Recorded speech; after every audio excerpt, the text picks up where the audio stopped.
I'm Mary Earle. Welcome to One Pan Desserts. We're gonna make spiced pumpkin bread. So how this recipe is going to work is you're gonna have your loaf pans all ready to go and prepped. And this is gonna yield about 2 pans worth. So let's get started. So how you're gonna do this is you're gonna add all of your wet ingredients together into a bowl.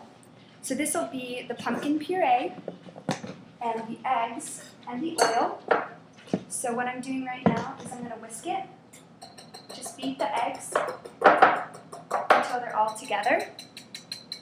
And you're going to add it to the pumpkin puree. So this is good. Add it to the pumpkin puree.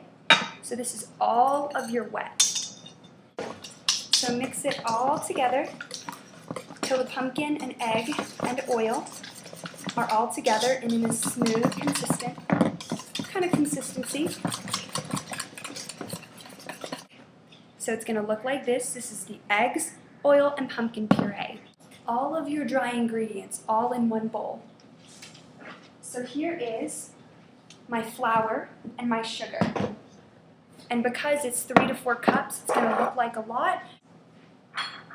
I have my baking powder,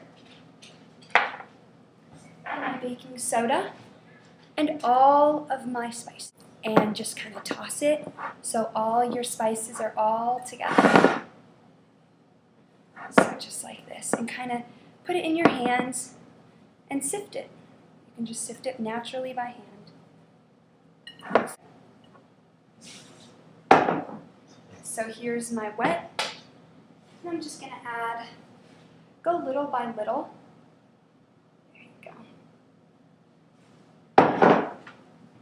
And just use a spatula and fold it. So let's add the last little bit.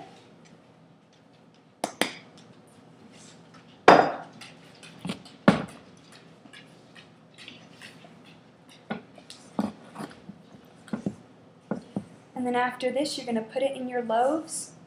In your pan loaves, 325 bakes for an hour. It's not fully mixed in, but it's a very battery, pretty thick. So, I mean, like if you use your hands, it'll fall off your hands. So make sure you spray your loaf pans with pan spray, or in my case, I didn't have any, so I used butter. Okay, so here you go. Now that it's all mixed in, looks just the same, just very thick, which is perfectly fine, because in Colorado, you need a lot of flour or a lot of baking powder or some kind of leavener to make it rise. So I'm just going to fill one for you guys and pop it in the oven. So, when you're filling it, only fill it. Don't fill it all the way to the top because then it'll overrise.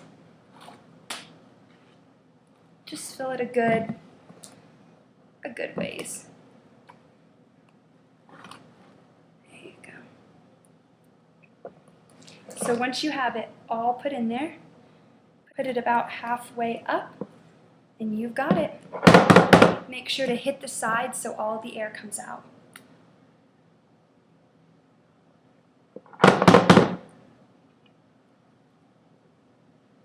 And there you go.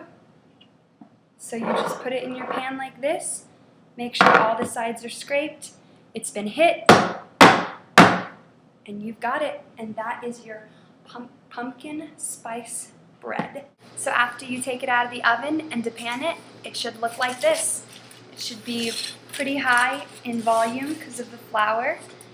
And then check it just in case with a toothpick. And if you pull out the toothpick and nothing comes off, it's ready to go.